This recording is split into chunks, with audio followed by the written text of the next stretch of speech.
The Northmen of old swore there were truths older than stone, and deeper than the crypts of Winterfell.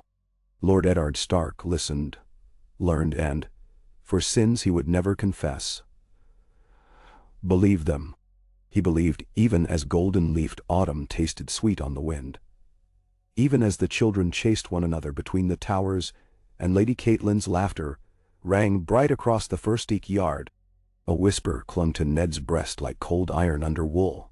Winter is coming, and not alone. By day he wore the quiet mask of Lord of Winterfell, weighing tolls of barley, hearing petty quarrels, and dispatching riders. Robb rode at his stirrup, eager and unblooded. Theon smirked at every jest, and Jon lingered at the rear like a shadow Ned could neither claim nor abandon. Men saw a dutiful lord. They did not see the sheaf of half-a-crumbled parchment Ned kept locked within the carved weirwood chest beneath his bed. The parchment bore a sigil that had not flown in 10,000 years. A pale, six-garmed snowflake inked upon gray vellum. Every night he unfolded it, stared at the faded glyphs. Runic, twisting, impossible to sound upon a man's tongue, then closed it with a prayer to the old gods. One line, scrawled in the margin by a maester's trembling quill, he had memorized in the marrow of his bones. The cold ones stir, and the wall will fail when the croaking's third horn wakes the sleepers beneath the frost. Maester Luwine thought the vellum nothing more than a curiosity brought south by Benjen from the Shadow Tower's vaults. Benjen knew better, though he spoke it only once, one deep night in Ned's solar while hearth flames etched red hollows beneath his eyes. "I found that scrap in a black oak box sealed with bronze," Benjen whispered. "There were bones beside it, Ned. Fingers black with frostbite still curled around the latch." And Benjen, reckless as any younger son, had brought the relic to Winterfell like a boy presenting a dead snake. He laughed, and Ned forced a chuckle, but they both saw the fear coiled silent between them. When Benjen returned to the wall, Ned hid the parchment, yet hiding could not unlearn the truth. Years passed. Robert's visit came and went. Jon Arryn was buried in stone, and writers spoke of a troubling chill in the Nightfort ruins. Summer lingered on the calendar, but crept away from nightfall. Then one dawn as pale as milk, old Nan's eyes went white with cataract, and she muttered of blue shadows on snow, of swords that sighed like crackling ice. Ned ordered mulled wine for the aged teller of tales, and clasped her hands until she ceased her trembling. That night, he walked the battlements alone, cloak snapping in the wind, and felt eyes upon him. Ancient, pitiless, hungering. He began to dream of shattered weirwoods crowned in hoarfrost, of direwolves pacing restless on frozen fields. Dawn's silver light would wake him clammy and stiff, ear attuned to hear a horn that never sounded. Yet still, he set quills to parchment, quiet letters borne by swift ravens to men he trusted with as much of his secret as honor allowed. To his brother at the wall he wrote, "Are the dead still burning upon pyres? Count their numbers truly." To Sir Roderick writing the White Knife's banks, "Scout every abandoned holdfast. Mark the stores of pitch and torchwood." To Howland Reed he wrote in a cipher learned only at the beds of the neck, "The faces in the trees remember. Ask them what they see." Catelyn sensed the tension coiled tight in him. Her soft hands brushed the fur at his collar as though trying to smooth the worries away. "Is it Robert?" she asked one night after love-making, candles guttering in pools of fragrant wax. He traced knuckles over the swell of her hip and lied, "Kings and councils, nothing more." He kissed her to silence the doubt he saw kindle behind her blue eyes, and hated himself for every unspoken word. The first true sign came with the snows of mid-autumn, when Gerd, once a ranger true and steady, staggered through Moat Cailin babbling of cold gods with sapphire eyes. His tongue was black, his beard rhymed with frost in warm daylight. Ned rode fast as the wind, Robb at his side, to meet the procession bearing the broken man. Gerd's horse foamed and died beneath him before Winterfell's gate. Gerd himself died an hour later, skin pale as moonlit milk, fingers curled around a chunk of ice that refused to melt, even in the steaming water maester. Lúwin poured over it. The ice shard hissed like a living thing until Ned plunged it into the heart of the weirwood hearth. Blue fire flared, sullen and silent. No smoke. Rob stood witness, face ash-gray beneath his auburn hair. "Father, what?" "One day you will know," Ned said, voice no warmer than the dying flames. "But not yet."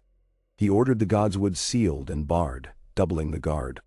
That night, he called Theon and John to the high tower solar.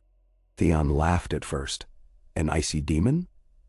Old wives' tales. Until Ned produced the half-melted shard, still weeping a thin rivulet of steaming water though hours had passed.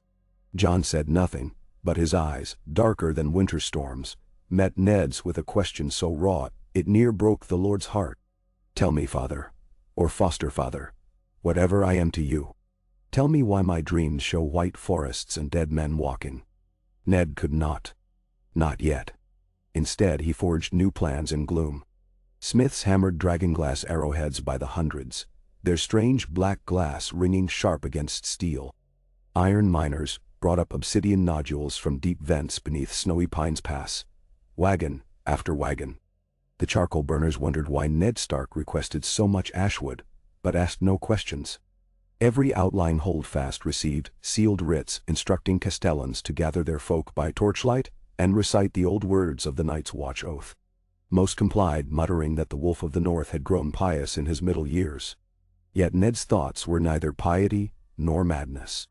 He remembered words whispered by a dying knight in the red mountains of Dorne. Remembered dreams of pale swords crossing beneath castles of ice. He remembered fevered vows sworn beside Lyanna's bier, where roses lay wilted in her bloody fingers. "Promise me, Ned." He had promised, and now the promise unfolded like some cruel icy blossom beneath frozen starlight. On the eve of first snowfall, Ned stood beside the heart tree under a sky bruised as an old wound, and listened to the ravens calling from their rookery. A dozen messages had flown in upon winds keening like ghosts. From Eastwatch, 3 fishing hamlets gone, prints like talons in the frost. From the Shadow Tower, rangers found a circle of standing stones, every stone carved into a screaming face of ice. From Queen's Crown, the rural wells freeze solid though the air is mild. And from Deepwood Motted's Lady Glover, the ironborn raid less, for the sea mists shrivel their sails to rhyme. Something haunts the surf below. He laid the scrolls upon the shrine of the old gods, letting his grief bleed into the mossy roots. "If ever you love the blood of the first men, hear me now," he murmured. His breath rose in white plumes. "I will not let my children know the taste of frozen death. Guide my hand." The gods gave no answer save a sigh of wind through crimson leaves. That silence bore fruit the next day when Helly's Hornwood arrived with a wagon of pale timber and a tale more chilling than mountain air. The Hornwood foresters had found their camp circle crossed by footprints that burned blue where torchlight struck. No dogs would follow the scent. The hounds lay trembling until dawn. Ned escorted Lord Hornwood to the armory, where racks of black glass arrowheads glimmered under lamplight. "Free every poacher you have in your dungeons," Ned ordered. "Equip them, teach them, station them along the forest's fringe, and when the sky turns the color of a bruise, light the beacons." Hornwood, stoic as a standing stone, gave a curt nod. "Ay, my lord. Though some will whisper you have lost your reason, I pray they are right." As winter deepened its claws, even those whispers quieted. Travelers from White Harbor spoke of night frozen fields and a stench like rotting lilac on the moors. Small folk huddled behind tall palisades. Ned rode the perimeter of his lands, grim and wordless. Bran bundled before him and Arya wedged between guards on a second horse, so she might see her father ride out like a hero in the songs. Heroes, Ned knew, were bones for crows. In the wake of each patrol, he convened secret councils. Sir Roderick mapped every hidden path to Mokalan, and every choke point where pitch barrels might be rolled downhill toward an advancing foe. Jory Castle trained archers day and night. Maester Lewin studied the oldest archives, complaining that half the text was illegible scrawl. The rest, superstitious nonsense regarding starfalls and cold kings. Ned listened, weighed each scrap. When Caitlin pressed him, he only said, "Robert will name a new hand soon. The realm will need its Warden of the North to stand ready." She kissed his brow, tasting the salt of anxious sweat. The king's letters arrived with increasing demands that Ned travel south. "Old friend," Robert wrote, in a trembling wine-stained hand, "I have buried John Arryn and fear vultures circled the Red Keep. Come stand beside me." Ned stared at the parchment until the words blurred. He loved Robert as a brother, and owed him more than gratitude, yet he could not abandon the North now. Not when every raven, every dream, every breath of wind screamed the same warning. The decision weighed upon him like a millstone. In the deepest hour of a moonless night, Ned sought the crypts. Torch in hand, he descended past the marble kings and queens, their stone direwolves snarling forever. At the end, he knelt before the tomb of Brandon and Lyanna Stark. Dust coated their names. Ice-cold tears pricked his eyes. "Forgive me," he whispered to a sister who would never answer. "I will not leave your son unguarded." He bowed his head, nose filling with the smell of wet stone and earth long undisturbed, and promised what vows he dared not speak aloud elsewhere. "I will keep the North standing when the cold winds rise. I will guard Jon and Robb, Sansa and Arya, Bran and baby Rickon. I will stand with the wall, not behind it. And when the third horn sounds, I will meet the dark upon the snow." A distant crack echoed through the crypt, loud as splitting bone. Ned lifted his torch. No movement, only silence, ancient and unbearable. Above ground, dawn's first light traced thin bars of gold across frost-stiffened fields. Ned emerged, weary but resolute, and summoned Benjen by Raven. "Ride hard and ride south.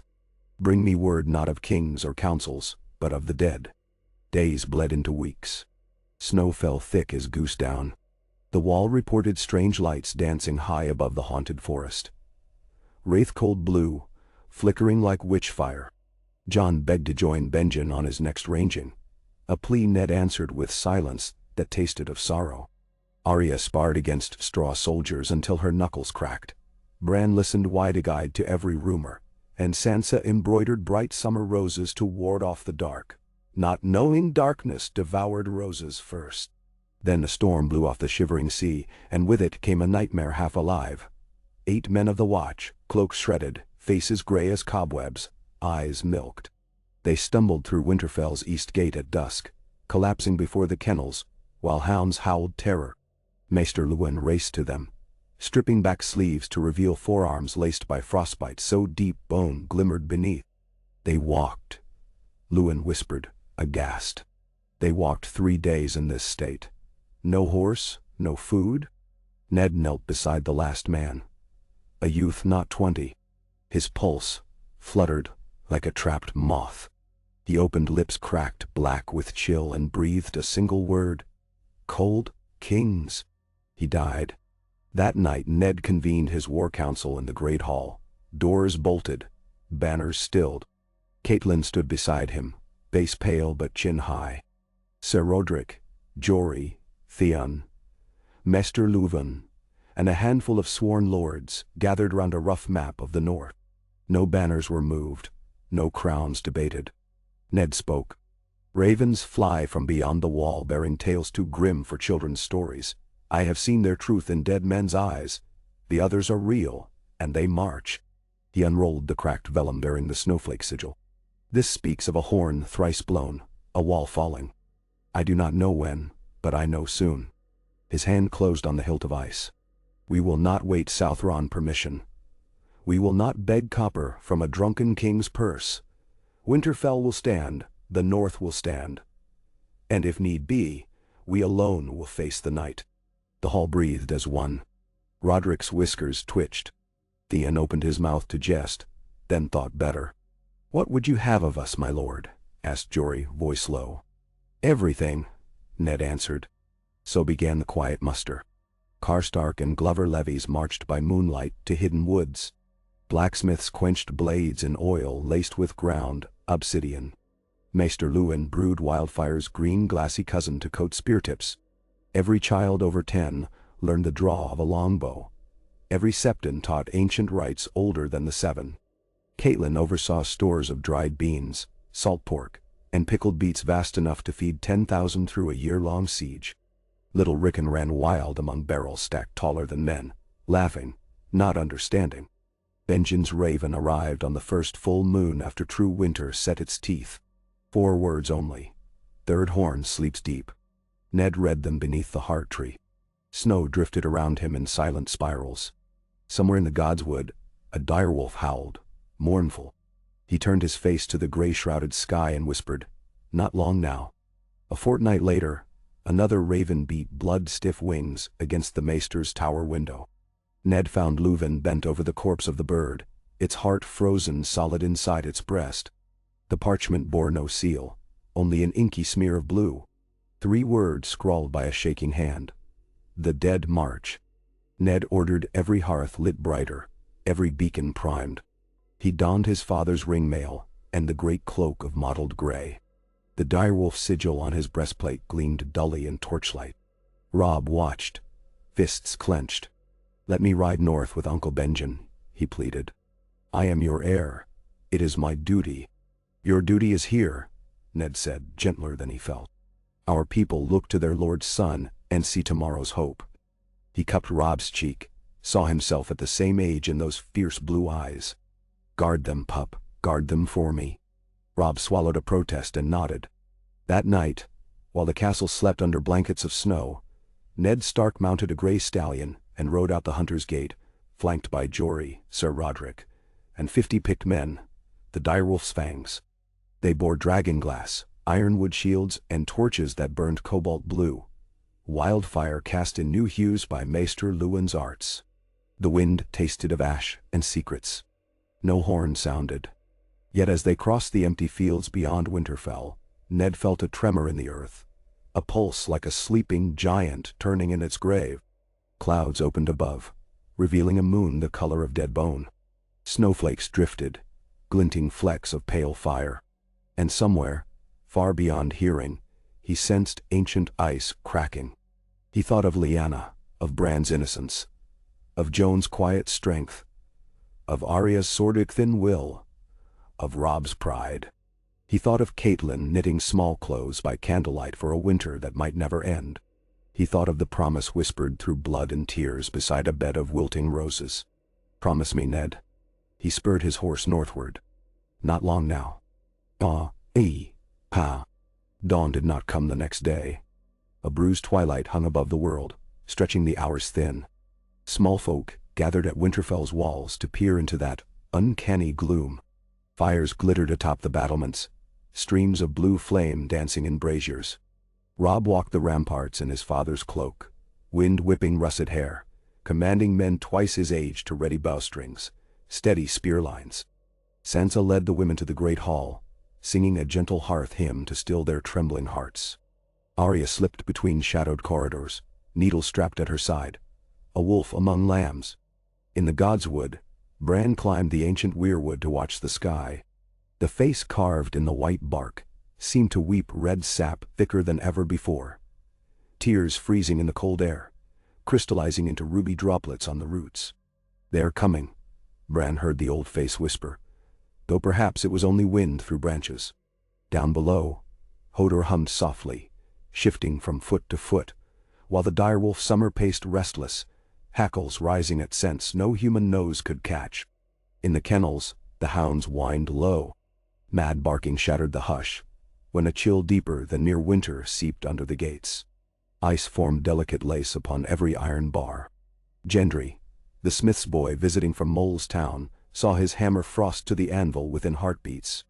Caitlin walked the echoing corridors, counting her children with every breath, speaking quiet prayers to gods she had never wholly trusted.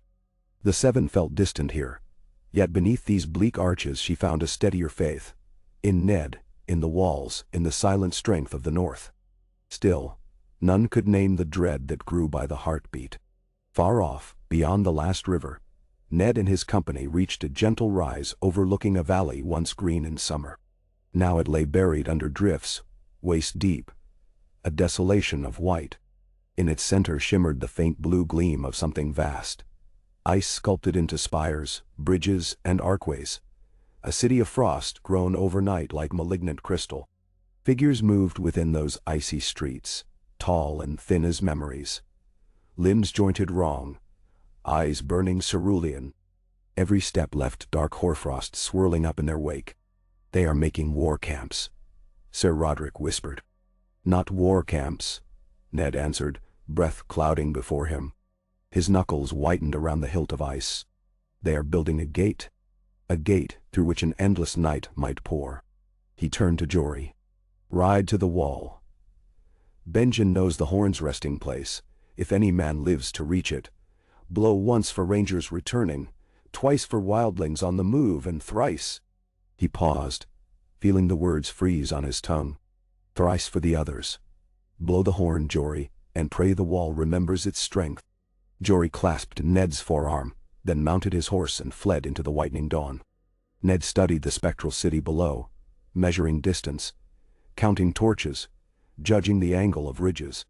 "We cannot face them here," Sir Roderick said, voice trembling despite iron resolve. "We're but 60 against hundreds, thousands."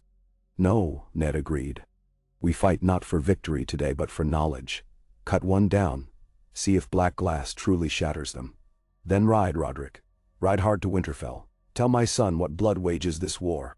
The old knight swallowed, eyes soft with sorrow. "What of you, my lord?" Ned Stark, Lord of Winterfell, Warden of the North, straightened. "I keep my promise." He guided his stallion forward, ice bared, dragon-glass dagger at his hip. Around him his men moved as one, shaking off fear, lighting cobalt torches, knocking obsidian-tipped arrows. "Loose at my mark," he said. Far below, the first pale warrior turned its sapphire gaze upon them. Ned felt the world narrow to a point of frozen light, as sharp as the moment he had knelt before Lyanna's bier. The promise beat in his blood louder than any horn. The arrow flew. K. It shattered the other's cheekbone in an explosion of hoarfrost and cerulean flame. A wail rose, high, thin, unearthly. The frostish city awoke in crackling splinters. Icy heads turned. A wall of crystal lances lifted. Ned saw his doom mirrored in every blue flame. He gave the order, voice calm. "Ride." They spurred downslope in a thunder of hooves. Dragon-glass axes gleamed midnight black. Every heartbeat sang with looming eternity. Snow exploded beneath iron-shod hooves, white powder spraying skyward. The air met them like shattered glass. Men shouted, loosed arrows, cursed, prayed.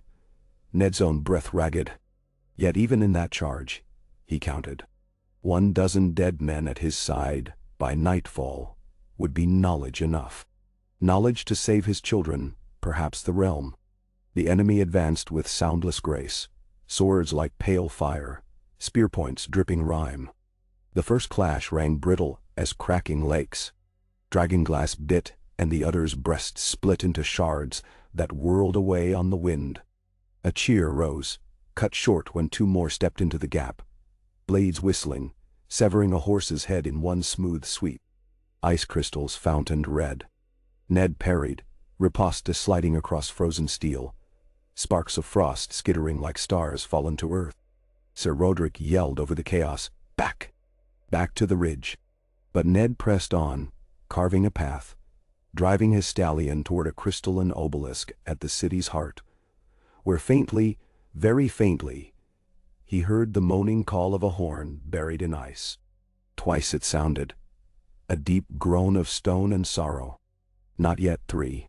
He slashed, pivoted, shattered another foe. Black glass dagger thumped into an other's throat, and it burst apart in a whirlwind of spindrift. But each death birthed more figures. Shadows crystallizing in mid-air, condensing from mist. Ned saw the trap closing, a circle of frost. Then across the western ridge, a flare of amber torchlight. Jory. No. Thou. Shapes on horseback, cloaks billowing. Men of the Night's Watch, 50 strong. Benjen at their head, great cloaks sewn with raven feathers streaming behind. They hurtled downslope with a war cry that cracked the still air. Benjen rode straight through the spectral ranks, brandishing a torch soaked in wildfire. Flames licked green and blue. Where the fire kissed the others, they shrieked and dissolved. Ned wheeled to meet his brother, time freezing to a perfect moment. Two Starks reunited beneath a black sky. Benjen thrust a horn into Ned's hand, ancient, banded with bronze runes. Frost rhymed its lip. "Found it," he gasped. "Deep beneath the night fort. We rode through the night to bring it here." Ned felt the weight of centuries settle into his grasp. As he raised it, ice cracked beneath his horse's hooves. The frosty city trembled, towers shedding splinters. All eyes, those pitiless blue flames, turned upon the horn. Silent dread pressed against Ned's chest like a mailed fist. A prime arc of some lost legion, he thought with grim humor, raising the horn to his lips. He blew. The sound rolled out like an avalanche, low and terrible, rattling bone, shaking the very marrow of the frozen plain. Snow erupted skyward in plumes of glittering shards. Mountains echoed. The wall, leagues away, must have felt that tremor. Ned lowered the horn, breath steaming in great clouds, lungs aflame. One note. He drew breath, blew again. The second call rang sharper, a blade of sound cleaving the air. The frosty city shuddered, cracks spidering through every spire. Ned felt the stallion stagger beneath him. The wind itself seemed to moan in answer. He lifted the horn a third time. Across the frozen plain, the others surged forward. A wall of shining death. Benjen's hand clamped Ned's shoulder. Their eyes met, unspoken farewell. Ned's lips touched cold bronze. He blew the third note. Sound became light, became agony. Every nerve flared. A roar like mountains collapsing hammered the skies. The air burned white.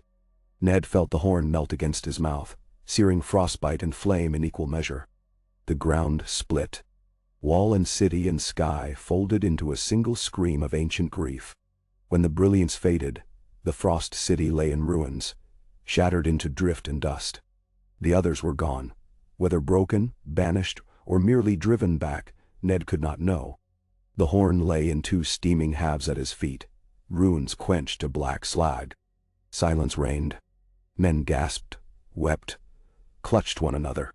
Horses snorted, hooves skittering uncertainly. Ned dismounted on trembling legs. "Is it over?" someone whispered. He looked north where the sky glowed a faint, sickly blue beyond distant peaks, as though a great door had cracked ajar. Cold wind spilled through, raw with stars older than memory. "No," Ned Stark said, voice hoarse. "It has only begun." There would be no going south to serve as hand. No quiet hearth nights with Caitlin. No childish laughter unshadowed by dread. But there might be a chance, slim as the edge of a dagger, to hold the night at bay until dawn remembered how to rise. Ned turned his face toward the heartbeat of that icy glow, toward whatever citadel the others called home, and whispered a final prayer to old gods and new. Then, sword in hand, he walked into the deeper dark.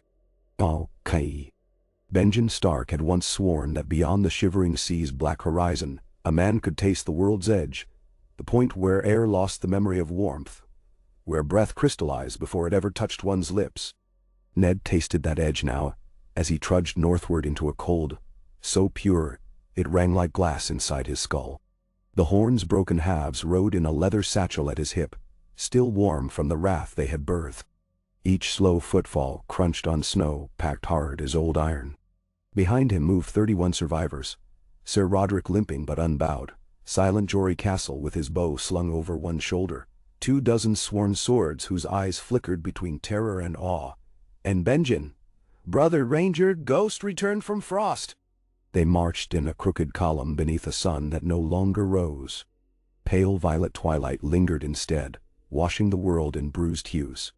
Ice sheets jutted like shattered mirrors from the earth, reflecting dim starlight in 1,000 bent reflections.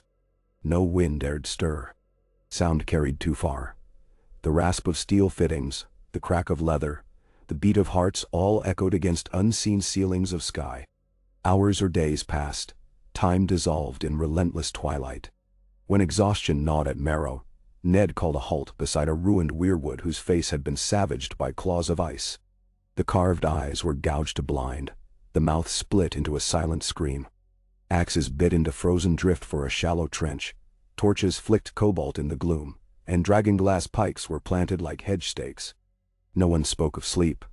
They merely rested, leaning on spear shafts, staring into the violet distance where thin lights moved, blue lanterns borne by things that walked without heat.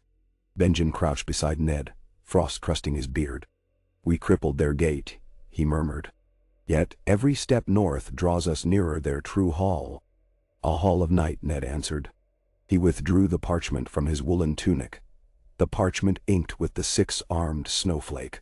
Its runes glimmered faintly, lines of starlit ice writhing across vellum. Where once the glyphs were dormant, now they pulsed slow as a dying heart. The horn's third call stirred the wall, Ned said. "I felt it." Stone trembled underfoot. But did it wake hope or doom? "Both," Benjen said. "Always both."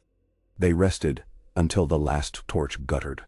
Then Ned barked a low command and the column moved again. They walked single file through canyons carved by knives of wind, walls of blue-white crystal towering overhead, facets alive with ghost-pale flame. Sometimes Ned swore he saw shapes trapped within the ice. Faces slack with centuries' worth of horror, arms flailing in timeless imprisonment. He kept his gaze ahead and prayed. On the second halt, they found what once had been a village. Rings of black stones half hidden in drift. A longhouse roof collapsed beneath glacier weight, remnants of hearth pits choked by rime. Bones lay everywhere, bleached to alabaster, cleaned by a tenderness that made Ned's skin crawl. Sir Roderick lifted a skull encased in frost. Inside, its eyes glimmered faintly blue until the old night shattered it beneath his heel. Ned's band piled the bones, drenched them in oil scented with pine, and set them alight with wildfire sparks. Green-blue flame roared into the starless heights, hissing like 1,000 serpents. The blaze cast shifting shadows that danced upon the village's soul-standing wall. Where Ned saw, in charcoal strokes, a child's crude drawing, a row of stickmen with eyes bright as sapphires encircling a single kneeling figure crowned by antlers of ice. John, Ned thought without warning, picturing the boy's dark gaze, the questions locked behind quiet courtesy. Picturing Rob's fierce pride, Arya's restless hunger, Bran's wonder, Sansa's budding grace, sweet toddling Rickon. He carried them in his chest like embers against the freeze. "Hold fast. I will keep my promise." At Winterfell, those embers struggled against gales. Robb clutched the rampart stones, watching snowfall blur the world beyond the walls. Each morning his first act was to count the torches along the battlements, ensuring none had sputtered out. Maester Louvain slept in hours snatched between infirmary rounds and raven glances. Parchments piled thick with sigils of houses great and small, each bearing variants on the same plea. What sickness grips the sky? When will Warden Stark return? Caitlin paced the echoing great hall, candles guttering overhead. With every scrape of boot on flagstone she listened for distant horns. In her mind she heard Ned's voice, "Guard them, Cat. Guard them well." So she did, every hearth stoked, every sword counted, every storehouse locked tight. Only the crypts remained untouched, sealed now by iron bars that glimmered with runic frost after Maester Luwin's incantations in the old tongue. Yet, dread seeped. Reports arrived of blue shadows glimpsed at the edge of Wolfswood, of deer found flayed of flesh yet warm, of fishermen hauled dead from the white knife, with eyeballs frozen solid. In the weirwood grove, a thin counterglow radiated from the heart tree's wounds. Sap frozen midweep veins crystallized into ruby-glass pearls. Bran claimed the face whispered new names each dusk, names he couldn't later recall. On the 12th day without dawn, a horn blew once upon the western road. 200 Karstark men arrived, escorting wagons piled with dragonglass and pitch. Robb rode out at their head, fur cloak snapping, greeting Lord Rickard Karstark with the stiffness of a man twice his age. They filled arrow barrels, sharpened scythe blades, smeared black glass dust along the inner gate's rivets. Still dusk endured. In those same hours Ned's company reached a plateau so wide it swallowed the horizon. Black stones jutted like teeth through snow. Benjen halted and sank to one knee, gloved hand brushing a carved spiral in the ice, a sigil matching the snowflake atop the runic parchment. More spirals spread outward, concentric, perfect, miles across. At their center rose a monolith of opaque ice, taller than Winterfell's highest tower, surface smooth as polished steel. It hummed when Ned approached, vibrating subtly within his chest cavity. No door marred its face, no runes, only the suggestion of something alive beneath the translucent skin, shapes drifting slowly like submerged cinders. "Their stronghold," Benjen whispered. "Or the root of it." Sir Roderick crossed himself with shaking fingers.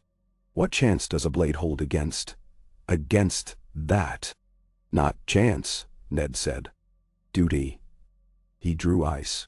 Its Valyrian steel drank the pale glow, veins of rippled shadow dancing across the fuller. At the blade's edge snowflakes hissed to steam. His voice carried steady. "Form the ring. Dragonglass first rank, torchmen behind."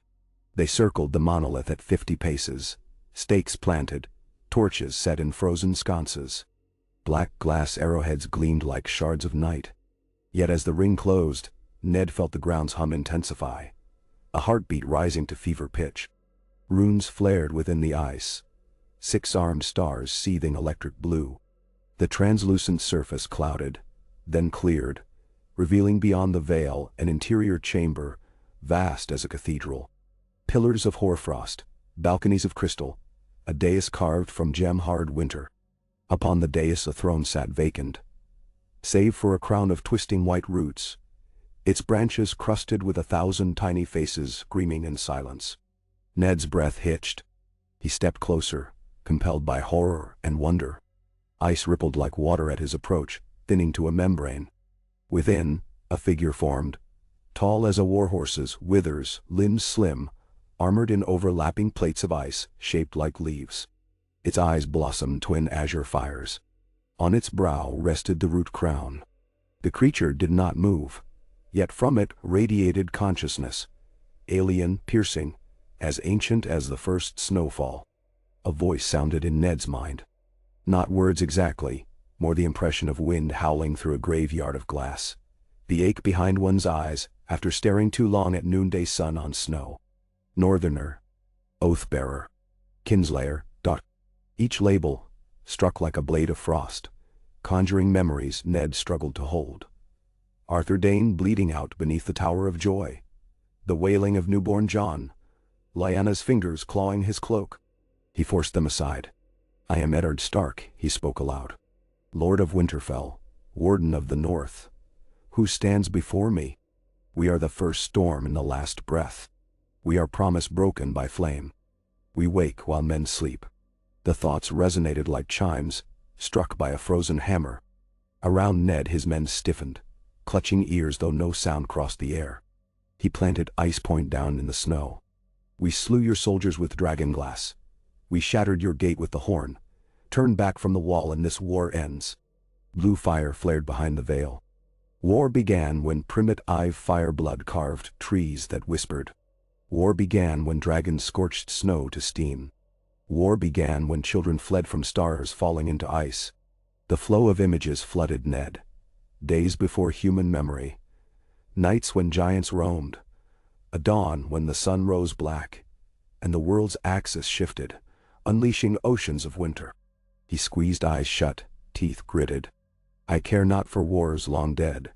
The living stand before you." He opened his eyes again. "Will you parley, or must we cut a road through frost and shadow?" The tall figure extended an arm. The membrane of ice melted in a perfect circle, revealing a corridor into the monolith. Cold unlike any Ned had ever known bled out. Cold that tasted of endings. Within shimmering gloom lay steps leading up and up, toward that root-crowned throne. Benjen hissed. "It invites you alone." He barred Ned's path with a dragonglass spear.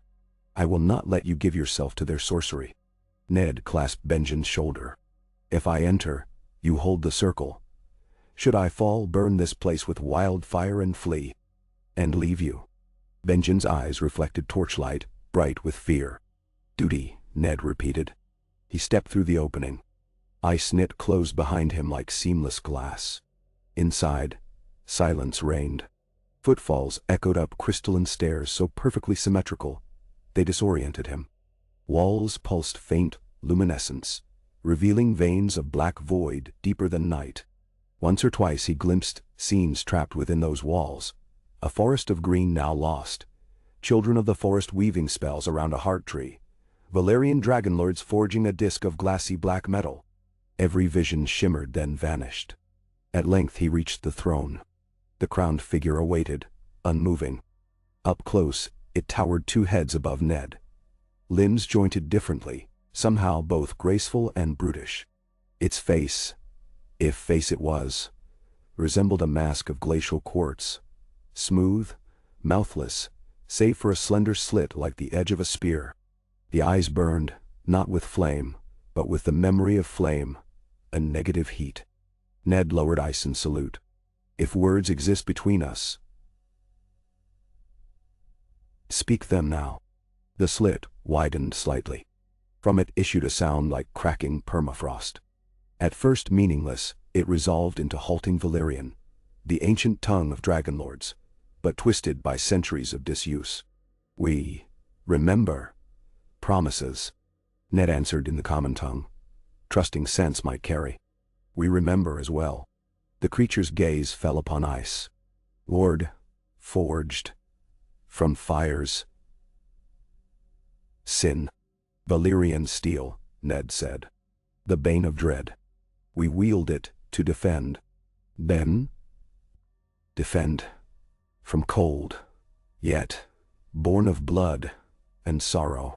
Ned thought of Aegon's conquest, of dragonfire upon Harrenhal, of doom-scarred Valyria. He admitted. Great sins forged this edge. Great sins stand ready once more if needed. A gesture. One 4-fingered hand reached toward the air.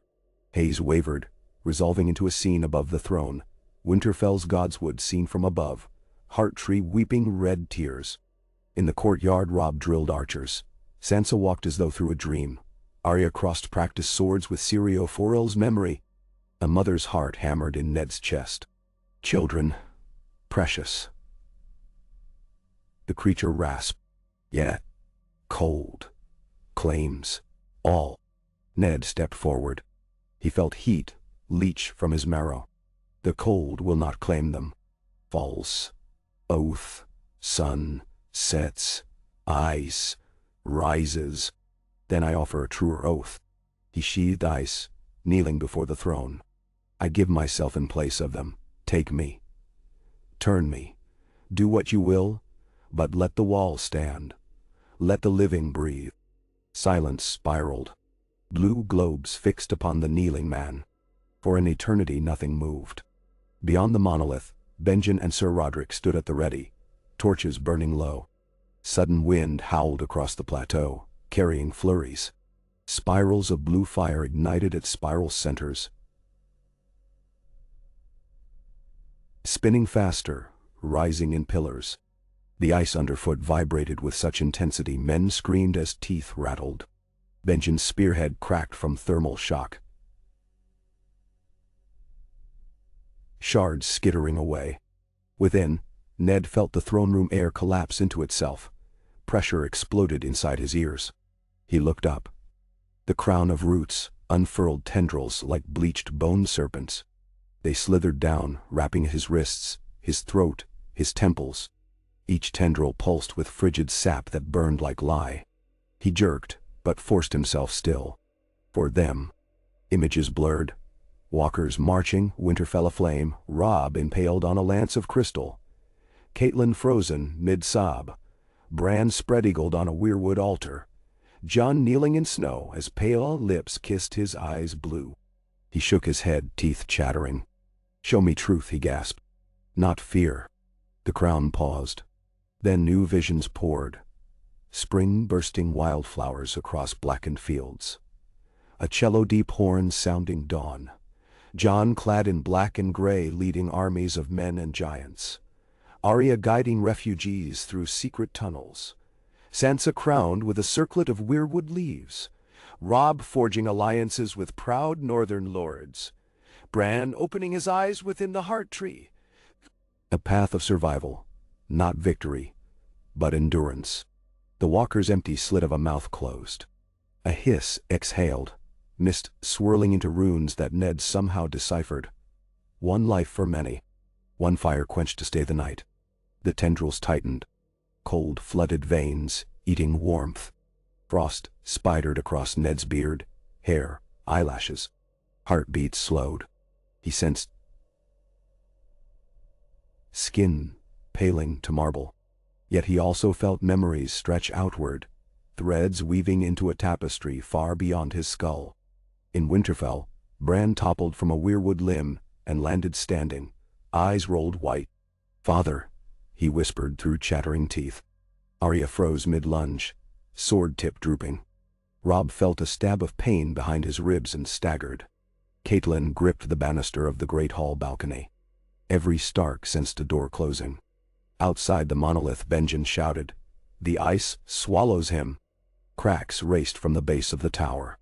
Ser Rodrik ordered torches thrown, but flames sputtered in a sudden vacuum of heat. Blue radiance burst from seams. The whole structure blazed cerulean. Yet still, they held the circle, as Ned had commanded. Within, Ned's vision tunneled. He stood on a narrow border. Beyond was a realm of white vistas, rivers of time frozen mid-flow. Voices, so many voices, called for vengeance, for reclamation of a birthright lost, when first men butchered children of forest, and dragons turned skies to ash. A memory war waged just behind his eyes. He could feel identity dissolving. At the last instant he seized a single thread, Lyanna's voice. "Promise me." He gathered it, wrapped every memory of Catelyn's smile around it, wove Bran's laughter, Arya's stubborn grin, Rickon's squeals, Sansa's songs, Jon's quiet devotion, Robb's proud salute. He forged a rope of love and lashed his soul to it. "I will not forsake them," he told the thing wearing ice. "I will not break." Light shattered. The crown recoiled, tendrils retracting with an audible crack. The walker's burning eyes flickered, dimmed, blazed anew. It thrust its arm into Ned's chest, ice meeting flesh, yet no wound opened. Instead, a sigil appeared upon Ned's sternum, six-armed snowflake glowing faint blue. Along its arms tiny glyphs spelled words Ned could not read. The walker spoke in that fractured Valyrian. "Bound. Messenger." Air rushed out. Ned collapsed to hands and knees. But warmth still lived in his heart. He stood, staggered, and retrieved ice. The blade's ripples ran brighter than ever, threads of molten silver. He faced the walker. "We have a pact." "Pact." The blue flames dimmed again. "You carry warning. Sun fast, shadow faster." Ned bowed. "I will carry it." He stepped back. The membrane opened once more, disgorging him into frigid plateau night. Benjen caught him. Ned sagged against his brother. Frost steamed off his brows, but his eyes shone with unbroken brown. "What transpired?" Benjen demanded. "A tether," Ned whispered. "A reprieve bought by one life. Mine if I break faith." Ser Rodrik looked to the monolith. The glow faded to dull ice. "Do we flee?" "No." Ned hefted ice. "We return, but not in flight. We ride south with knowledge, and time, though little. The sun may yet rise if we stand ready." Behind him, the rune upon his chest flared, then dimmed, marking heartbeat after heartbeat. They broke camp before the next silence fell. Men slung shattered torches, salvaged dragonglass. Benjen wrapped Ned's shoulders in a cloak of gray wolf fur. They set a hard pace.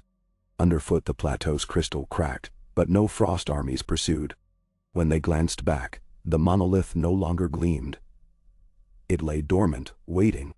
2 days into the march, Ned heard in his dreams the sigh of Frost Kings debating in hidden tongues. He answered in thoughts of home. Each time, The voices withdrew. At Winterfell, dawn at last bled across the sky, a thin line of dirty pink hugging the eastern horizon. Crows shrieked from ramparts. Small folk fell to knees, weeping. Robb raised a horn in salute of that anemic light. When Bran emerged from the tower, he said only, "Father comes. He bears the night upon him." No one understood, but Catelyn's heart hammered with hope and dread. 5 days later, riders spied the Stark banners cresting the ridge. Grey direwolf upon an ice-rimmed field. Ned's column entered Winterfell to cracked cheers choked by fear at the sight of him. Gaunt, eyes too bright, skin marked by a faint blue sigil visible whenever cloak shifted. He strode through the gate as though carved of winter steel, yet when he saw his children he melted. He swept Rickon into arms, pressed forehead against Sansa's, clasped Arya's hand in a warrior's shake, hugged Bran though the boy felt fragile as porcelain, and held Robb longest of all, murmuring a father's litany of pride and apology. Catelyn approached last. Their embrace was silent, fierce. She traced the sigil over his heart with trembling finger. "What have you done, my love?" "Bought time," he answered. "Heed me." They gathered council in the solar, pages barred doors. Ned spoke. The others massed beyond a plateau crowned by a tower of ice. "Their king and I struck truce. It will hold so long as I keep faith, and so long as mankind prepares for a night that even fire may not conquer." He outlined NED. Wildfire cauldrons along every wall, dragonglass mines opened wider, ravens flown to Dragonstone, to Old Town, to Sunspear seeking any shard of knowledge. Giants beyond the wall must be courted, children of forest sought. Valyrian steel blades recalled from dusty crypts. "A war of memory and flame lies ahead," Ned said. "But we possess time, months perhaps. Use them now." Maester Luwin dabbed sweat, recording every word. Robb asked, "And you, father?" "I bear the mark." Ned tapped chest. "While it glows faint, we are safe. If it burns bright..." The truce phrase. He glanced to Catelyn. "You will know." That night, he walked the Godswood alone. Before the heart tree he knelt, whispering thanks. The face's red eyes wept new sap. Through it Ned felt another presence, rooted beyond living memory, regarding him with mournful respect. A rustle of leaves formed a thought. "You carry winter's seed. Tend it with honor, or all burns cold." He bowed, rising to find Jon nearby, half hidden behind a pillar of rough gray trunk. Snowflakes caught in the boy's dark curls. Ned beckoned. "Walk with me, Jon." They strolled the torch-lit path among sleeping sentinels. Ned spoke softly. "You know tales of Azor Ahai?" Jon nodded. "Warrior of light. Forged Lightbringer by plunging blade into the heart of the one he loved. A tale of sacrifice." Ned stopped, studying the boy's earnest face. "Know this. Legends repeat in shapes that fit their age. Sacrifice remains. But love may guide the blade elsewhere, into oneself, perhaps. Remember. Menetrandi." Jon's brows knit.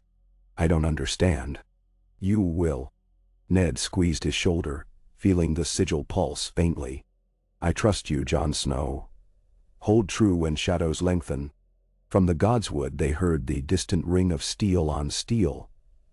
Robb drilling night watch, Theon's laughter echoing, Arya shouting for someone twice her size to quit dancing and try fighting.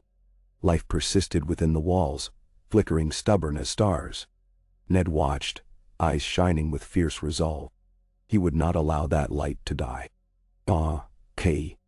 Months crawled. Winterfell transformed into a fortress of ashwood pikes and pitch cauldrons. Storerooms swollen with grain. Blacksmiths forged arrowheads of dragonglass, until black glass dust coated every beard. Septon Chael traded incense for bundles of mistletoe, and red moss sacred to the old gods, weaving warding wreaths for every threshold. Rangers guided giants across the wall's cleared gate, their booming laughter rumbling through Wintertown where once suspicion had lived. Children of the forest slipped unseen among roots, leaving only carved acorn talismans upon windowsills.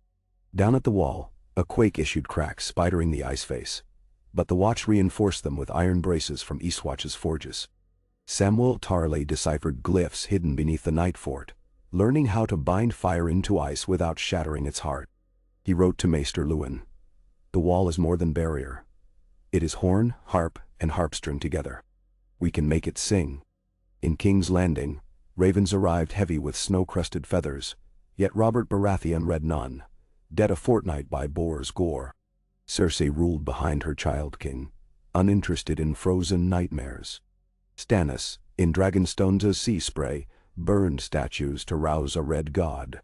Renly called tournaments. Littlefinger spun coins into crowns. Varys weighed secrets. No one believed in ice demons. The realm busied itself with thrones and daggers. Spring never came. 4 moons after Ned's return, the sky flickered with green-blue curtains, aurora wraiths dancing above. On that night, the sigil over Ned's heart flared bright. He woke gasping as frost steamed off his skin. Catelyn felt the heat vanish from their bed. He rose, donned cloak and sword, strode to battlement. Above the wall, 30 leagues away, pillars of violet light shot skyward. Horns blew twice from Castle Black. Ned summoned Robb, Benjen, Ser Rodrik. "Time quickens," he said. "We ride at dawn with every horse Winterfell can spare." Catelyn gripped his arm. "How long until—" She glanced to the glowing mark. "As long as I hold faith," Ned answered. He kissed her, kissed each child, save Rickon who slept curled with shaggy Shagadog. Arya faced him sword straight. "Bring me," she demanded. He smiled sadly. "One day." He handed her a dagger of dragonglass. "Guard the halls." At dawn a host of 2,000 formed in the snowy courtyard. Karstark lancers, Glover archers, giants carrying trunks as clubs, wildling spearmen from Craster's Keep, black-cloaked rangers led by Jeor Mormont, and at their head, Ned Stark beneath a new-forged breastplate of Valyrian steel etched with spiraling snowflakes. Upon his brow he wore a circlet of black iron, sigils of direwolf and 6-armed star entwined, a crown not of rule, but of vigil. As they rode, sun never rising dimmed to deeper twilight. Frost-coated beards instantly, hooves rang on ice-sheened earth. Yet, hearts burned. They carried flasks of wildfire, bundles of mistletoe bound with bright red thread, arrows of ashwood tipped in obsidian. Giants drummed on shields. The wall loomed ahead, a midnight cliff crowned by columns of aurora. Above the central gate, a new device glowed. Samwell's harpstring of fire singing within ice, a net of orange veins pulsing. Jeor Mormont greeted Ned with a bear hug. "King's Landing squabbles, Storm's End preens, but you come." He clapped Ned's breastplate. "What calls you north?" "An appointment," Ned answered. He looked to the horizon. Swirling pale shapes advanced, columns of snow curling like talons. "Or a reckoning," Benjen pointed. Between pillars of twisting frost walked a single figure robed in rime. Its crown of roots glimmered star-blue. A staff of ice taller than a ship's mast drank stray moonlight. Behind it marched an army, tens of thousands of wights. Dead wildlings, dead rangers, dead giants, their eyes twin sparks. Robb sucked breath. Ser Rodrik muttered a prayer. Giants beat drums harder. The crowned figure lifted its staff. Ice cracked, the earth howled. But it did not charge. Instead, the staff planted, sending out a resonance that rippled snow. The figure waited. Ned rode forward alone. Near the gap between armies he halted, dismounted. His boots sank ankle-deep in powder, cold leapt up bones. He drew ice, raised it in salute, tip angled earthward. The crowned figure stepped closer. 2 strangers faced beneath swirling auroras, one bound by blood and love, the other by endless winter. Ned called in clear voice, "You have your messenger. I have my warning." He laid ice on the ground. Snow hissed as steel met frost. He knelt, exposing the sigil. Blue fire ignited across it, brighter than ever yet, pain no longer seared. Only clarity. "The living remember," Ned said. "The wall sings. Dragons stir, We know you're coming. We will not break. The crowned figure tilted head. Staff hummed. At Ned's back horns rang once, twice, then thrice, not of doom, but of defiance. Above the wall, Samuel's lattice flared white-hot. Sheets of ice detonated outward. Shards glimmering. A wave of heat rolled. Steam geysered skyward. Aurora shattered. For a heartbeat, winter itself paused. Ned stood. The sigil dimmed. Blue fire receded, leaving only faint glow. He retrieved ice, turned his back on the walker, and walked to his line.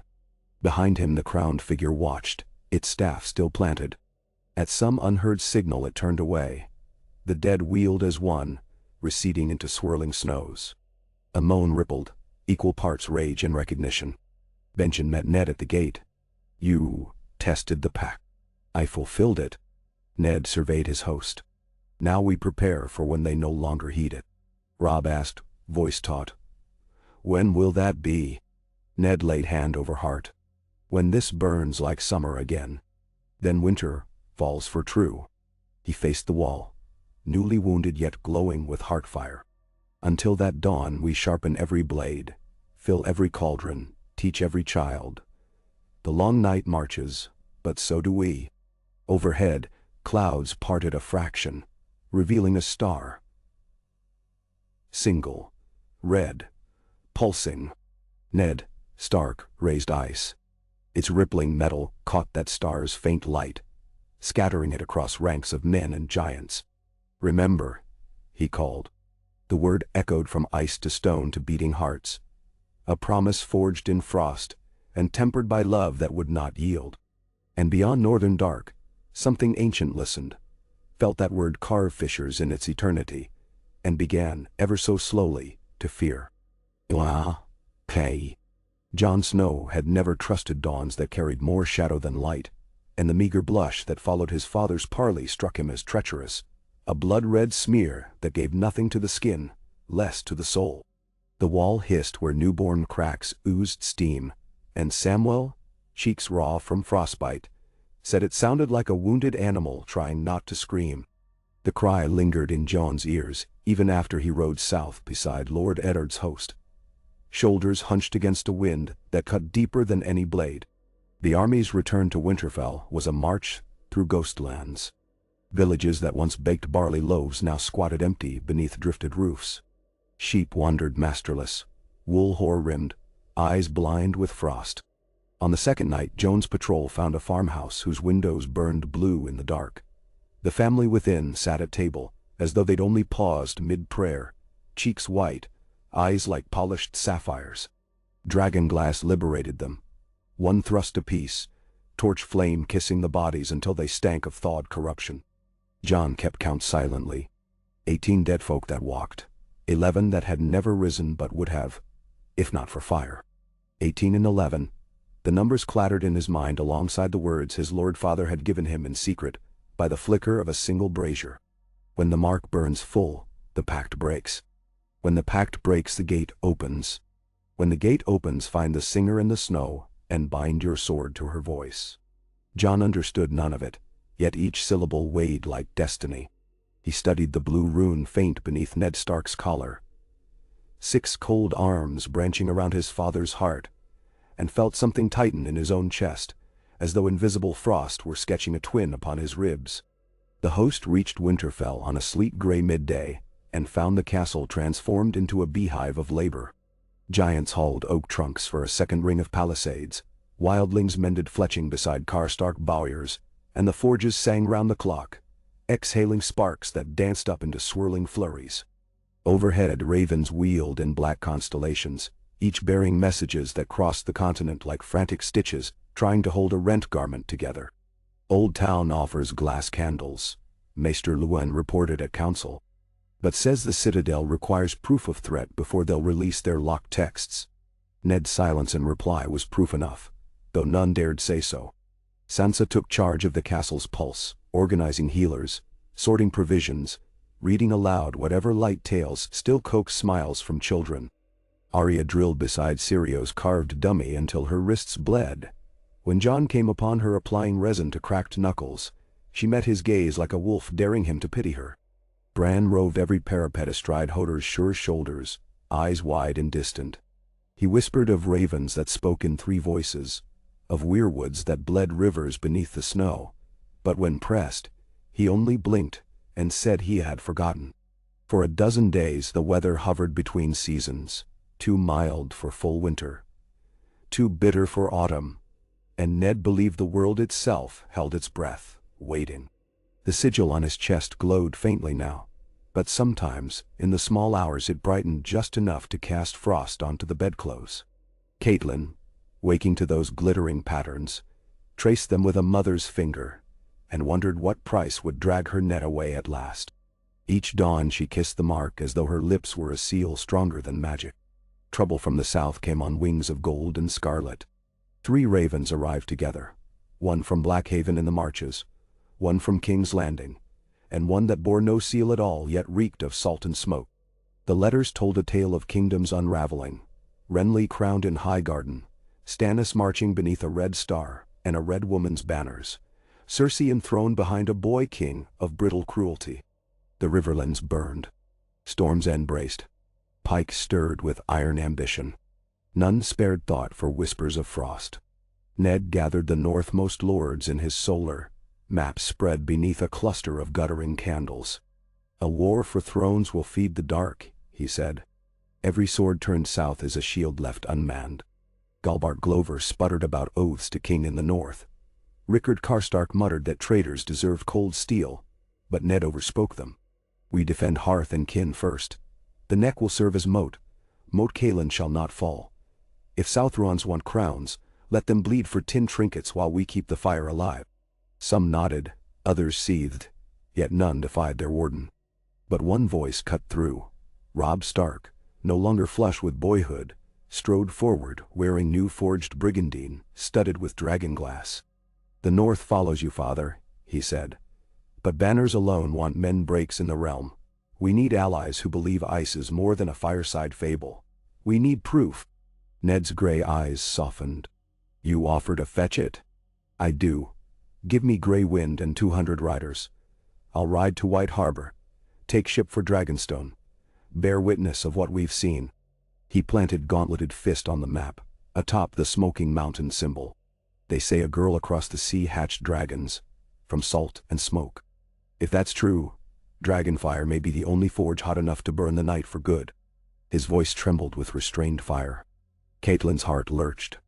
To send one son into unknown seas while another bore the mark of doom. It felt like tearing threads from a cloth already fraying. But Ned looked from flame to frost, from Robb's determined jaw to the rune beneath his collar, and nodded. Very well. At dawn.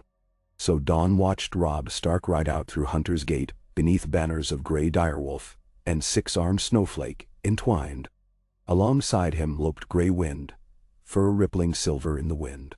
The escort comprised Mormont axemen, Glover bows, free folk on sturdy garrons, even 2 giants who strode at the column's flanks humming mountain-deep dirges. The sound carried long after the riders vanished into driving sleet. That same hour Ned walked the God's Wood alone, and found Bran standing barefoot in snow, eyes rolled milky white. The boy's lips moved, but the voice was not his own. 3 heads ride the storm. One bound in frost, one shot in flame, one cloaked in broken shadows. When frost-bound heart shatters, the world is born anew or dies unmade. Then? Bran's knees buckled. Ned caught him. When the boy's normal gaze returned, tears froze on lashes. I saw Uncle Benjen atop a tree of ice. Bran sobbed. He was calling the Song of Crows, but the crows had no mouths. Ned hushed him, carrying him back to warmth, but the words burrowed into thought like chill worms. Benjen had remained at the wall to command the Black Brothers and wildling volunteers. Since the parley he'd scouted deeper than any ranger dared, chasing rumors of a singer in the snow, an entity glimpsed weaving light out of frost threads between gnarled weirwoods, where the haunted forest met the Frostfang's roots. Reports claimed this singer kept an orb of living fire that did not melt ice. Folly, some said. Benjen believed. Ned penned a message. Hold fast. Trust heart over eyes. Song may yet bind ice. He sealed it with direwolf wax, and sent a raven through swirling snow that swallowed it whole. Weeks blurred. The forge consumed obsidian mines. Giants taught men to hurl boulders with willow-bent slings twice a horse length. Arya perfected a dance of blade and torch, needle in right hand, wildfire flask in left, earning murmurs of little wolf flame from free folk who remembered ghost wives that stalked auroras.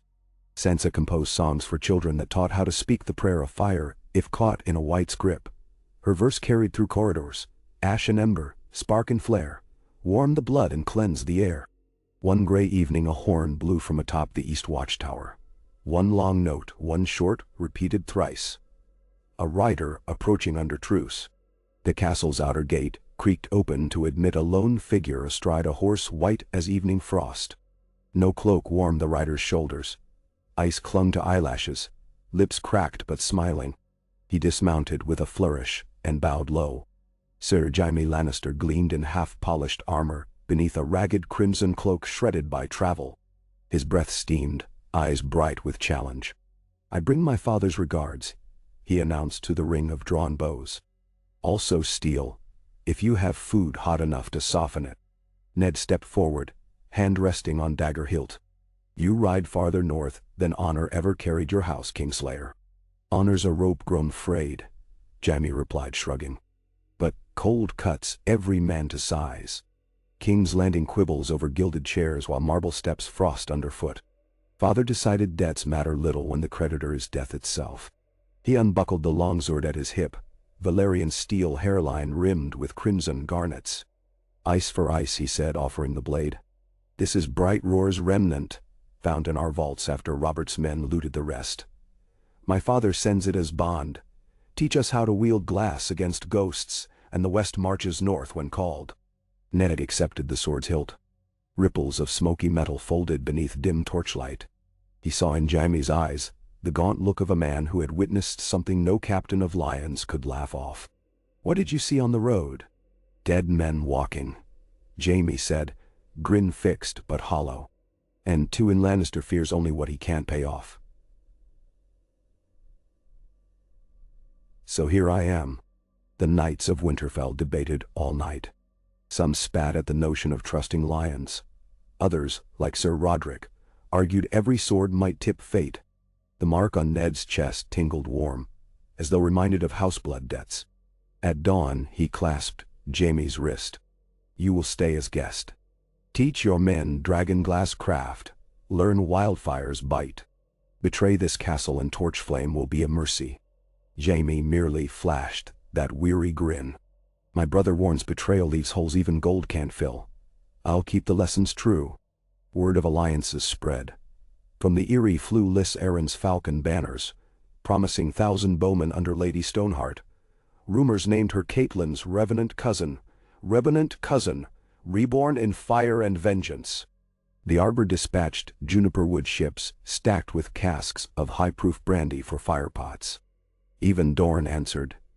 Prince Doran sending master-signed scrolls describing ancient Rhoynish spells to soothe stone-cold fever. But messages also arrived of strange skies over Slaver's Bay. Dragons indeed, 3 of them, black and green and cream wreathed in gold. Robb's ship, Grey Valkyrie, had not yet landed on Dragonstone. Fleets battled storms more malicious than sea should know. Hope rode perilous winds. In Winterfell's rookery one raven returned bearing a braid of Benjen's black here, frosted stiff, wrapped around a shard of red crystal. The note scratched in charcoal. "The singer weeps fire. Warms no man. Follow the red path within the wood where snow falls upward." Ned traced the shard beneath candlelight. Fire flickered trapped inside the crystal.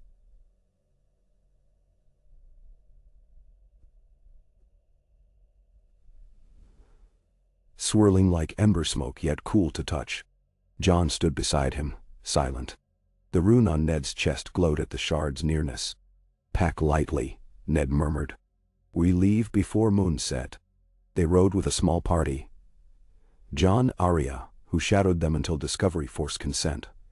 The free folk spearwife Dallas Stonehand, Maester Luwin despite his age, and Silent Yar, a giant whose kin Benjen trusted. They crossed the frozen weeping water and plunged into shadow-tangled wolfswood, where snow did indeed drift sky upwards, whirling into spruce boughs like reversed hourglass sand. Nightbirds perched stone-still, eyes glazed. Wolves watched, but did not follow. Deep among serpentine roots, they found a clearing where a thin woman knelt singing in a language of chimes and cracking icicles. Her hair was white moss, threaded with red leaves, her skin like sunlight shining through glacier. In slender hands, she cupped a pool of molten ruby that did not drip, did not cool. She lifted gaze to Ned, pupils of burning gold, and said in perfect stark cadence, "Brother of broken promise, keeper of last light, why do you tarry?" Arya gasped. The spearwife made a sign against ill spirits. Ned stepped forward. "I follow your lament. I seek the weaving to bind frost." Menti. The singer rose. Snow shimmered around her like dust in lamplight. Then bare the wound. He unlaced tunic, exposing the six-armed star blazing blue. The singer touched it, with finger of living flame. Pain seared yet sweet. Ned bit back cry. The rune flared gold, then blue, then settled into argent white. "One tether severed," she intoned. "One yet remains." She turned to John. "Child of shadow and fire, come." John hesitated. Ned nodded. The boy stepped into the circle. The singer pressed the ruby pool to John's chest. Light coursed through him, scarlet edges fracturing into tongues of orange, gold, white. When she drew back, a second sigil glowed beneath John's furs, a snowflake of ruby fire. "Now two threads join," she said. "Guardian and harbinger. When the first heart freezes, the second must burn or all is silence." John's knees buckled. Ned caught him. The singer's voice turned wind-thin. "Carry the ember to the wall. Feed its song into the ice harp.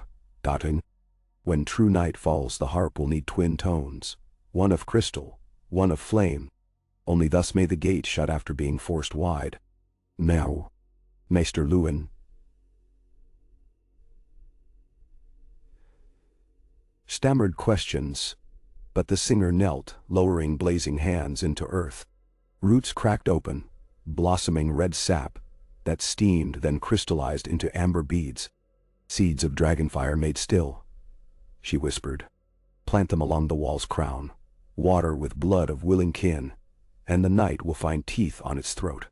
Her form flickered, snow flakes passing through lonely moonbeams, and collapsed into drift, leaving only amber beads and ruby shard. Arya scooped a bead. Its warmth pulsed soft. "She was beautiful," she said, voice small. Ned closed fist around ruby shard. "She is not gone, only dreaming elsewhere." He pocketed seeds, signaled the march. Returning proved harder.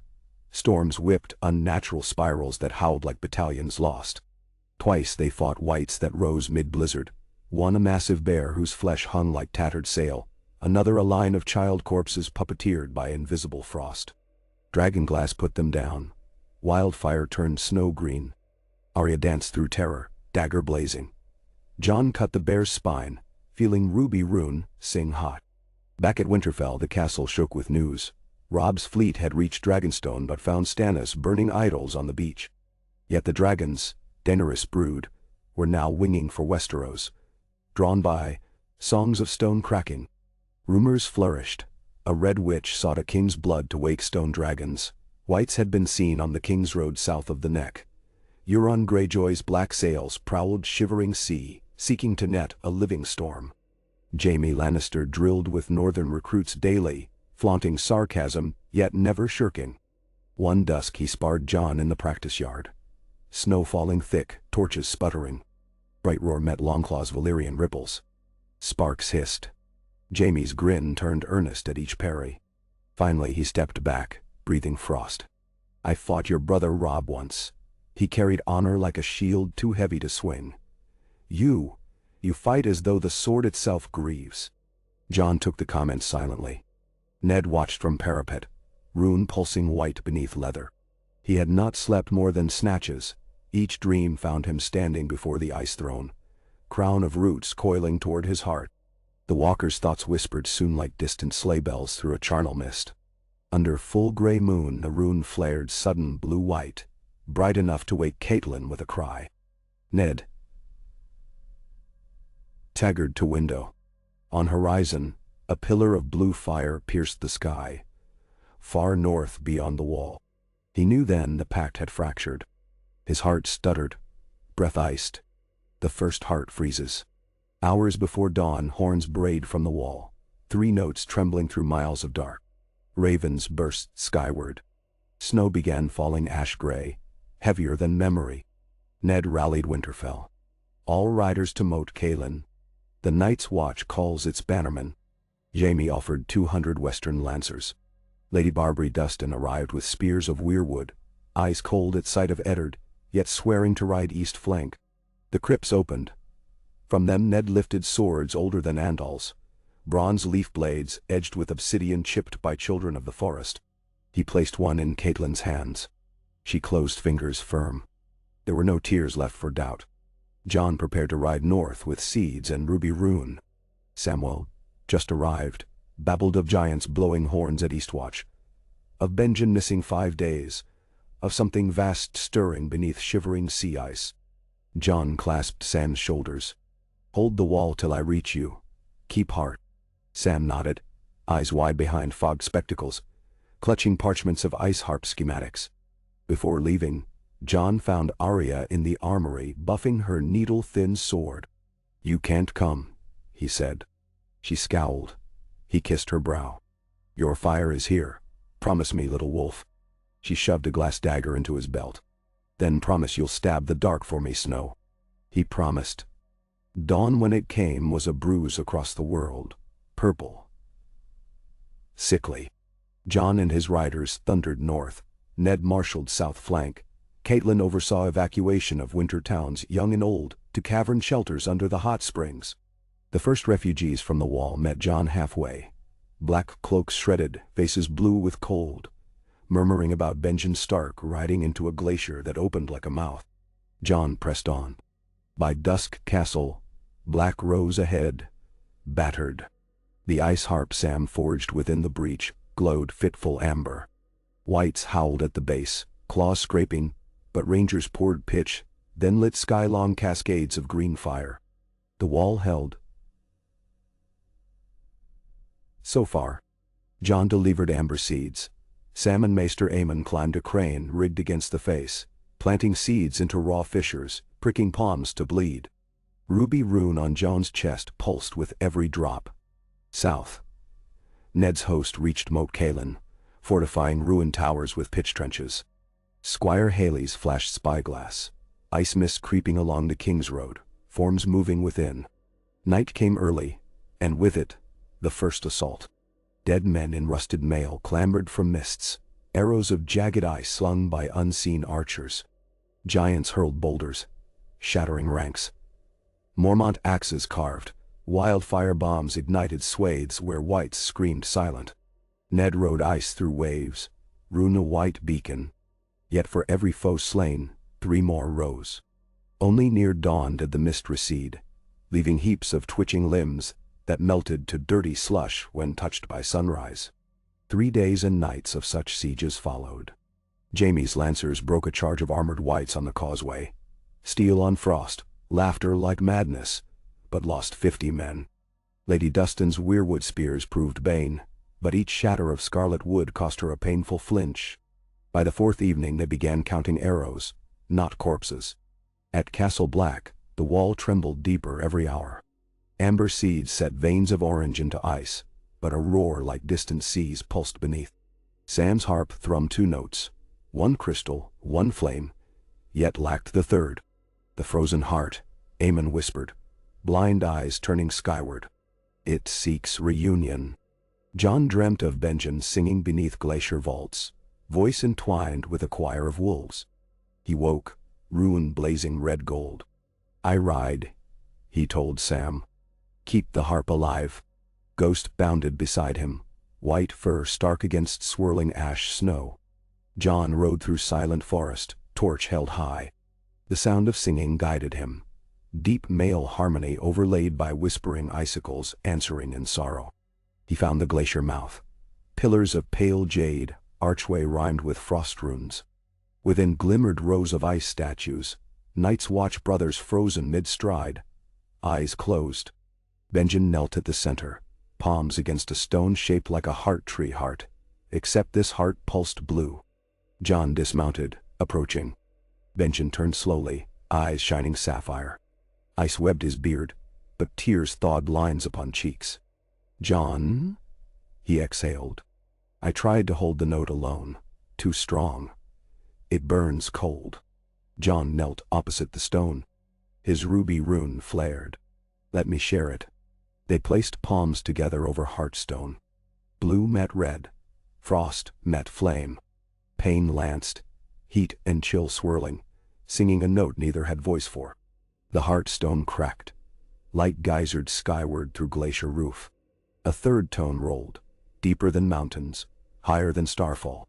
At Castle Black, the harp sang the chord complete. Vines of ice glowed prismatic, wall shuddering but groaning less. Whites assailing its base convulsed, limbs breaking like brittle twigs, blue eyes flickering out. At Moat Cailin, Ned felt his rune flare white gold. The undead ranks hesitated, turning faces skyward. A hush fell, windless, soulless. Beyond them, in mists, the crowned walker appeared, root crown luminous, staff crackling frost. It stared across leagues at Ned, at the shining on his breast, and raised its staff. Once, twice. No advance followed. Instead, whites withdrew, mist curling with them. Ned understood. The war paused upon a note. Balance quivered. His heart hammered against glowing rune. He feared it might burst. Staff lowering, the walker melted into fog. Silence blanketed battlefield. Soldiers collapsed in relief. Torches smoldered. Green flames guttering. Ned sheathed ice, knowing what came next would decide dawns to come. At the glacier, John knelt amid shards of heartstone, now fused glass red. Benjen sagged against the wall, eyes brown once more but snow-tracing beard silver. They had bound frost and flame into a single cord, yet at cost. Joan's hands blistered and numb. Benjen's chest rattled breaths of smoke. Above, the pillar of light was waning, absorbed into veining aurora that stitched cracks in the sky like molten yarn. John realized the breach at the wall was sealed, for now. But farther off, near Shivering Sea, another glow climbed the firmament. Pale green, hungry. The war had simply moved its claw. "Must warn, Father," Benjen rasped. John lifted him. Ghost guided them out. Ravens scattered the news. Breach sealed, new threat east. Ned studied maps. Only Eastwatch and thin spit of coast stood between Westeros and Ice Sea. He would march. Yet he heard rumor dragons had been sighted over Blackwater Bay, sowing fear under Twin Kings' banners. Everything converged. Fire and ice dancing on threads, thinner than spider silk. Night before departure, Ned sat with Catelyn, before Godswood hot spring. Steam veiled stars. Snow hissed on waters. "If I do not return," he began. She pressed fingers to lips. "You will," she said. "And if not, I will march after you, and fetch you myself, no matter what crown of ice claims you."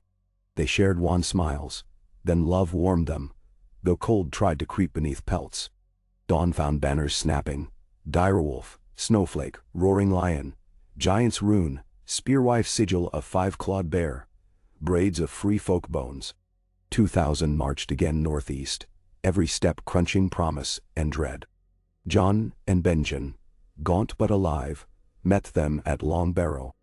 Ned embraced both, feeling runes, his white, Joan's ruby, pulse like twin hearts of a greater beast. "The gate is half shut," Benjen said. "Now we close it." Eastwatch awaited, battered by storms. Ships of hard-timbered pine hugged frozen shallows, rigged as fire rafts carrying pitch kegs and dragonglass bombs. Aemon drafted last rites for those who would board them. Giants rolled up ropes to sling boulders of red-fused ice. As final preparations swirled, Ned climbed the outer parapet with John. Across ragged ice plain they saw shapes massing, towering silhouettes hunched beneath labyrinthine cloaks of frost. One shape bigger still, half seen, dragging chains of silver thicker than oaks. Perhaps a mammoth white as tombstone, perhaps something worse. Above, the sky churned. Aurora miscarried into sickly green maelstrom. "The last verse approaches," Ned said. Joan's hand found hilt of Longclaw. "We'll sing it true." On the horizon, sudden bursts of gold and scarlet erupted. Dragons. 3 streaks, fire roiling behind, climbed wreathed in dawn. Beneath their wings sailed dark specks, Rob's fleet, patched but flying direwolf pennants. Hope soared, furious and fragile. Ned exhaled plume of steam. "Prime arc of a new age," he murmured, misspelling the ancient word as the singer had. "Forged of wolf and dragon." John glanced question. Ned only smiled, rune white bright. Horn blew thrice from Eastwatch. Men, giants, wildlings, lions, children of the forest, chanting in unseen tree lines, all lifted weapons. Dragons roared overhead. Heat melting sleet to rain that hissed on steaming stones. And from the wall of mist beyond, the crowned walker emerged once more, root crown ablaze blue, staff raised high. Behind it rolled the host of unending winter. Giants of ice, bears wrought from glacier, dead kings in rusted crowns, children stolen from cradles, and returned as hollow echoes. Above them snow swirled upward, painting sky with white flame. The moment balanced like a snowflake on blade's edge. Ned felt the rune upon his chest burn as if a forge within. Joan's ruby star answered in kind. Between them hummed a chord that set the wall itself thrumming. Ice harp resounding across wastes. Dragons banked, turning blazing eyes toward that music. Fire met ice. Dawn awaited verdict. In that heartbeat, Ned Stark recalled a childhood ride under summer sun, Lyanna laughing as blue petals fell, Brandon racing ahead on a chestnut mare. He remembered Robert's grin when they pledged to build a realm of honor. He remembered Caitlyn's fingers lacing his on their wedding night. Bran's first totter, Arya's first black eye earned brawling with squires, Sansa's first song, Rob's first sword, Joan's silent watching it first keep stare, Rickon's newborn wail. All of it crashed through him like a tide. The mark flared brilliant as noon. He raised ice high, voice riding the harp's resonance across gathering storm. For hearth and heart, for dawn and dream, ride. And the battle for the living broke upon the edge of the world.